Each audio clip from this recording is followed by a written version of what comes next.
Binge-watching the latest manga adaptation Cashero in 20 minutes. As soon as the boy came of age, his father prepared a special gift for him. Taking his son's hand, he transferred a superpower that had been passed down through generations. But there was a catch: each use of this ability burned through cold hard cash, and the more money spent, the stronger the power became. The boy didn't believe it at first, until he opened his wallet and found all his cash had vanished into thin air. Still skeptical, he needed more proof, so his father shot 2 nails straight into the boy's forehead. A second later, several coins tumbled out from his pant leg, and then the nails simply fell away on their own as the wound healed right before his eyes at an incredible speed. Touching his forehead in disbelief, the boy, whose name was Chang-Woong, finally accepted that he really did have superpowers. His father handed him a business card, warning him to only call the number in desperate time, and above all, to never tell anyone about his abilities. Naturally, the very next second, Chang-Woong told his girlfriend Min-Suk everything. The couple had been scraping together money to buy a house, and even after draining their saving, they were still 30 million won short. With a power that literally ate through cash, there was no way Chang-Woong could keep this from her. Min-Suk thought it was just an excuse that he was getting cold feet about marriage and making up stories. To prove he wasn't lying, Chang-Woong pulled 10,000 won from his wallet, stuffed it in his pocket, and walked over to a pool-up bar. In an instant, he effortlessly bent the fixed bar. That convinced her to keep this ability from becoming a burden on their home-buying plans. Chang-Woong made sure to only carry small amounts of cash when going out. On his way to work, he saw an elderly woman who needed help but instinctively pulled his hand back and looked the other way. At the office, when co-workers asked for assistance, he ignored them too. Before long, blisters started appearing on Chang-Woong's arm, though he didn't think much of it. The next day, his mother asked to meet with him. When she saw the blisters, she froze. They looked exactly like the symptoms his father had years ago, but she didn't know these were the consequences of having superpowers. She handed Chang-Woong 30 million won, her entire life saving, hoping he could finally buy the house and marry Min-Suk. With the down payment finally secured, Chang-Woong was about to share the good news with Min-Suk when he stumbled upon a major accident. An out-controlled truck slammed into a bus ahead, and the impact sent the bus careening off course toward the bridge's edge. It ended up with half its body hanging over the water, teetering on the brink of disaster. Chang-Woong wanted to help, but remembered his mother's sacrifice in Min-Suk's hopes for their future. As the bus was about to fall, he made his choice. He brought all the cash with him. All 30 million won disappeared at lightning speed. Coins poured from his body as he pulled harder, the money burning faster the more force he used. He managed to pull the bus back onto the bridge, and miraculously, the blisters on his arms vanished. That same night, a girl was chased into a dead-end alley by a gang of thugs. But instead of panicking, a smile crept across her face. She raised her palm in flames, instantly ignited in her hands. He was a member of the Superpower Association, and these punks didn't stand a chance against her. But then the real hunter, Anna, appeared behind her. Anna showed no fear of the girl's flames because a downpour began, completely neutralizing the girl's power and extinguishing her fire. Anna shoved her into a sealed container and took her back to the lab, where her superpower was forcibly extracted, turning her back into an ordinary person. The vial containing her superpower fell into Anna's hands. News of Chang-Woong's heroic rescue made the media, and Anna marked him as her next target after seeing the coverage. Meanwhile, the police brought Chang-Woong to a holding cell. That's when he remembered the business card his father had left him. When President Park heard Chang-Woong mention his father's name, he immediately had him released. Park tossed a stack of cash in front of Chang-Woong, wanting to verify whether he'd truly inherited his father's ability. A group of thugs closed in. Chang-Woong grabbed the cash but was struck by one of them before he could use it, and the money fell to the ground. Clubs rained down on him mercilessly until he stopped moving. Then his finger touched the cash on the floor. His injuries healed instantly, and with one punch, he sent a thug flying dozens of meters through the air. President Park waved the thugs back and approached Chang-Woong, making no effort to hide his admiration for Chang-Woong's father. When he learned the father had gone traveling abroad, Park immediately made an offer: marry his daughter, or pay back what his father owed. But Chang-Woong didn't respond. His hand found a stray bill on the ground, and he immediately smashed through the window and leapt out. President Park didn't chase him. He knew Chang-Woong would come back eventually. When Chang-Woong got home, Min-Suk was waiting for him. His heroics had blown up online, and she demanded to know where the money came from and how much he'd spent. He had no choice but to admit he'd used the 30 million won his mother gave him. Min-Suk said nothing. She just pulled out a wedding invitation from a co-worker, then turned and left. Chang-Woong chased after her into the street, but suddenly the apartment building behind him exploded. With nowhere else to go, he returned to his family's old house to lay low. The next day, Min-Suk walked into her co-worker's wedding alone, unaware that Anna had already set her sights on her. Anna needed to use Min-Suk as bait to lure Chang-Woong there. The moment Min-Suk stepped into the wedding hall, an explosion ripped through the building, turning the entire venue into an inferno. Chang-Woong saw the hotel explosion on the news and instantly realized it was the same place Min-Suk had mentioned the night before. He had to save her. Grabbing all the savings they'd scraped together for the house, he launched himself toward the hotel at full speed. Just as a massive chunk of debris was about to crush Min-Suk, Chang-Wu arrived. She couldn't believe he'd actually come to save her. Without hesitation, he hurled the boulder aside. The two survivors held each other tight, but when Min-Suk came to her senses and started asking where he got the money, Anna's henchman appeared before Chang-Wu could answer, carrying two gas canisters. This guy had been injected with the fire-wielding girl's superpower. Chang-Wu charged forward with what little cash he had left, but his first two punches missed completely. His money was burning through fast, and he took a direct hit instead. The man grabbed Chang-Wu by both arms and flung him across the rubble, then advanced with the gas canisters. Min-Suk stopped him by throwing a rock, but when the man turned his attention to her, Chang-Wu reappeared with explosive force and sent him flying. His sudden burst of power came from once or say he'd taken all the wedding gift money from Min-Suk's co-workers. But that single blow drained every last penny. Then Chang-Wu immediately passed out. That's when the people emerged through the wall, claiming to be from the Superpower Association. Bion, the lawyer, could phase through walls, while Bread-We had powerful telekinesis. The association was facing a formidable enemy, the Normals, a group of ordinary people who hunted down those with superpowers. The leader of the Normals was President Cho, and his target seemed to be Chang-Wu's ability specifically. Since Chang-Wu was still new to his powers and clumsy with them, Bion and Bread-We designed a custom training program for him to prevent coins from scattering during combat. Bread-We gave him an enormous pair of underwear that could catch the falling coins before they hit the ground. After some training, Chang-Wu's physique had noticeably improved. While he was celebrating his progress, Min-Suk brought good news. Shed landed a new job and had an interview the next day. They were promising to double her salary, which meant they could save up for a house again. Chang-Wu was thrilled, but then Min-Suk, taking advantage of his excitement, brought up his superpower. She asked him seriously if the ability makes body stronger. Does it strengthen everything else too? Chang-Wu wasn't sure, so he decided to find out. Meanwhile, Anna returned to her lab and selected a blue vial from a row of serums, ordering her researchers to inject it into the henchman Chang-Wu had seriously injured. Early the next morning, Bion and Bread-We took Chang-Wu to meet another powered individual, an old man whose ability was precognition. The moment he laid eyes on Chang-Wu, he slammed his palm on the table, his eyes rolling back as he witnessed Chang-Wu's future. But he didn't share what he saw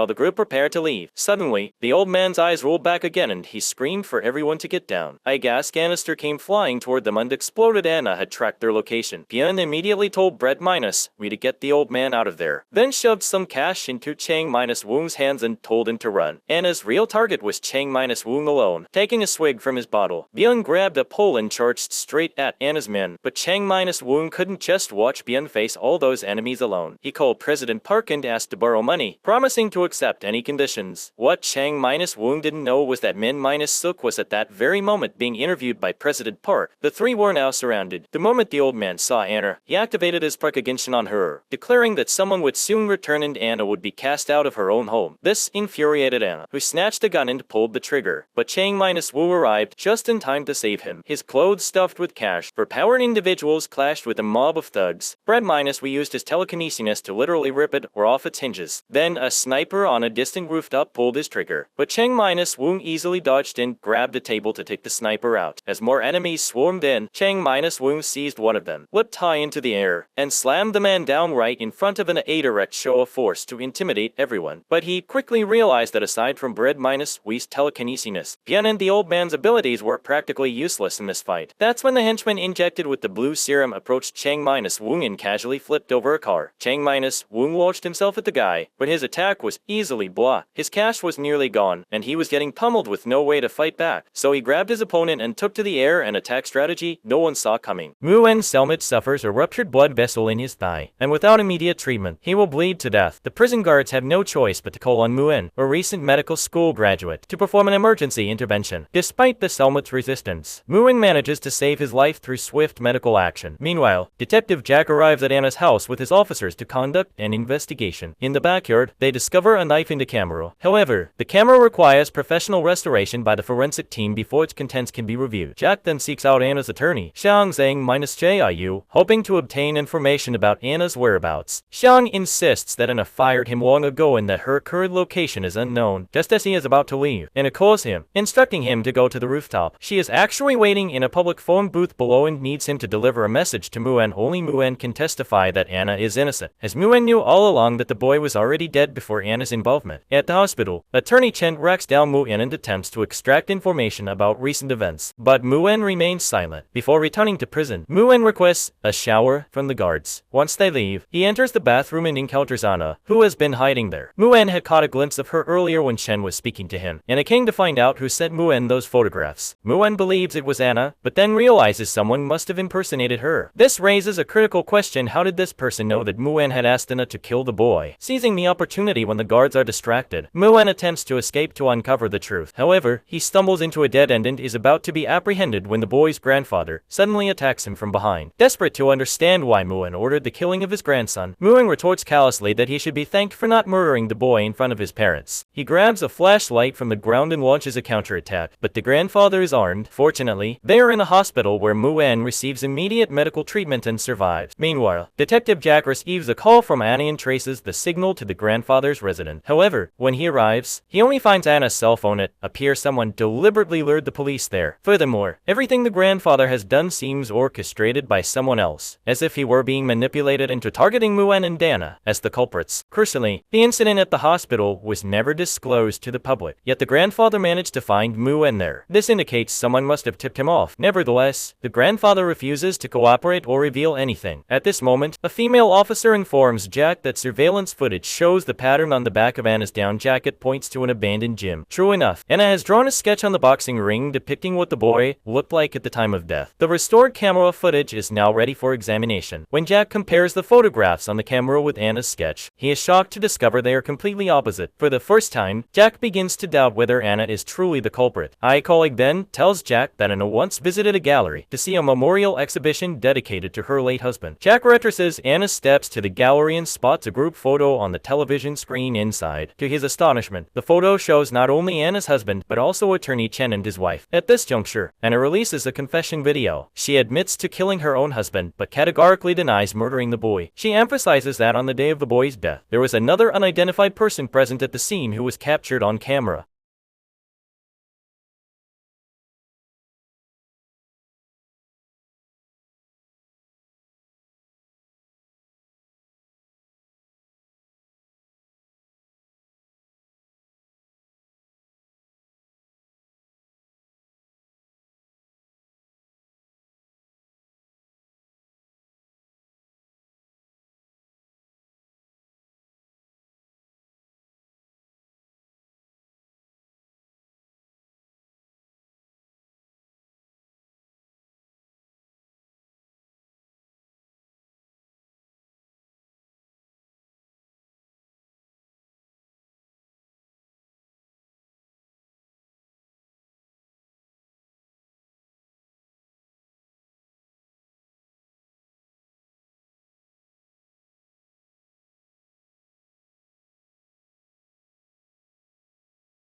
However, Anna's true motive is to bait the real culprit into exposing himself. 2 days earlier, Anna discovered a painting her husband had created for her. While the fingerprints in the upper left corner belonged to both her and her husband, those in the upper right corner belonged to neither of them. When attorney Chen finds Anna at the gallery and she prepares to reveal her findings, she sees the group photo on the television. In that instant, she recalls an overheard conversation in which her husband argued fiercely on the phone with a man named Chen. Sensing danger, Anna ignores Chen and attempts to leave. Just as she passes Chen's wife, their surprise meet, and Anna recognizes her. She is the woman in black who appeared downstairs on the night of her husband's death. The public confession video finally panics attorney Chen. It turns out that Chen and his wife had donated a painting to an art exhibition, but Anna's husband had pointed out that the artist's work appeared to be plagiarized. This comment caused the organizers to misunderstand, suspecting that the Chens were involved in foul play. Desperate for explanation, the Chens pressured Anna's husband, but he refused to be drawn into the conflict and warned them that he would call the police if they continued. This threat ignited Chen's wife's fury. She grabbed a wine bottle and smashed it against his skull, then completed the murder with a carving knife. From the boy's grandfather's phone, Detective Jack discovers recent messages from attorney Chen, finally confirming that Chen is the mastermind behind everything. Chen also killed the boy. After in a lift that night, Chen approached the boy and murdered him with his own hands, fabricating the scene and photographing it to mislead the police and prosecutors. Anna returns to her husband's studio and catches Chen in the act of destroying evidence, the painting bearing his wife's fingerprint. He cannot escape without destroying. Having no choice, Chen confesses to the murders and takes full responsibility for his wife's crimes as well. Suddenly, he seizes Anna's weapon upon discovering Mu-En hiding nearby. However, Mu-En remains calm, knowing that the police are on their way. Upon hearing this, Chen shoves Anna aside, grabs the painting, and attempts to destroy it. Mu-En picks up a weapon and attacks Chen, but is overpowered and thrown to the ground. Chen uses him as a hostage, ordering Anna to destroy the painting or he will kill Mu-En. Anna reluctantly uses corrosive liquid to destroy the painting, but Chen suddenly makes another demand. He orders Anna to kill Mu-En. Anna is paralyzed with uncertainty. In that moment, Mu-En grabs the weapon and stabs himself. Just then, Detective Jack arrives at the scene. Seeing what has happened, Chen quickly claims that Mu-En stabbed himself. However, Mu-En pulls out the weapon and turns to stab Chen. In the end, Mu-En and attorney Chen perish together. As the complete footage is released and the true culprit is apprehended, the court finally exonerates Anna of all charges related to her husband's death. However, her attempted murder of the boy remains a fact, and she is ultimately sentenced to 2 years of probation for 3 years. Chen's wife, meanwhile, continues to insist that her husband alone was responsible, refusing to acknowledge her own guilt. She fails to anticipate, however, that a duplicate copy of the fingerprinted painting still exists. Jack will have ample time to match the fingerprints and build an irrefutable case against her. In the film's final moments, Anna reflects she and Mu-En had met long before all of this. Anna's whereabouts. Xiang insists that Anna fired him long ago and that her current location is unknown. Just as he is about to leave, Anna calls him, instructing him to go to the rooftop. She is actually waiting in a public phone booth below and needs him to deliver a message to Mu-En. Only Mu-En can testify that Anna is innocent, as Mu-En knew all along that the boy was already dead before Anna's involvement. At the hospital, attorney Chen tracks down Mu-En and attempts to extract information about recent events, but Mu-En remains silent. Before returning to prison, Mu-En requests a shower from the guards. Once they leave, he enters the bathroom and encounters Anna, who has been hiding there. Mu-En had caught a glimpse of her earlier when Chen was speaking to him, and it came to find out who sent Mu-En those photographs. Mu-En believes it was Anna, but then realizes someone must have impersonated her. This raises a critical question: how did this person know that Mu-En had asked Anna to kill the boy? Seizing the opportunity when the guards are distracted, Mu-En attempts to escape to uncover the truth. However, he stumbles into a dead end and is about to be apprehended when the boy's grandfather suddenly attacks him from behind. Desperate to understand why Mu-En ordered the killing of his grandson, Mu-En retorts callously that he should be thanked for not murdering the boy in front of his parents. He grabs a flashlight from the ground and launches a counterattack, but the grandfather is armed. Fortunately, they are in a hospital where Mu-En receives immediate medical treatment and survives. Meanwhile, Detective Jack receives a call from Anna and traces the signal to the grandfather's residence. However, when he arrives, he only finds Anna's cell phone. It appears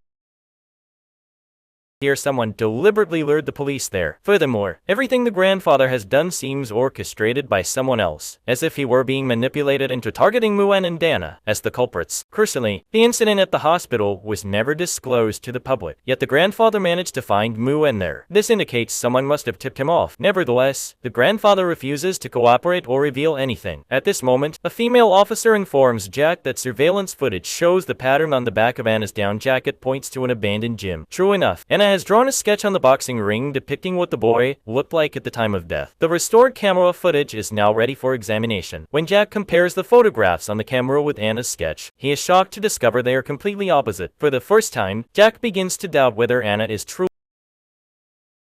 the culprit. Colleague Ben tells Jack that Anna once visited a gallery to see a memorial exhibition dedicated to her late husband. Jack retraces Anna's steps to the gallery and spots a group photo on the television screen inside. To his astonishment, the photo shows not only Anna's husband, but also attorney Chen and his wife. At this juncture, Anna releases a confession video. She admits to killing her own husband, but categorically denies murdering the boy. She emphasizes that on the day of the boy's death, there was another unidentified person present at the scene who was captured on camera.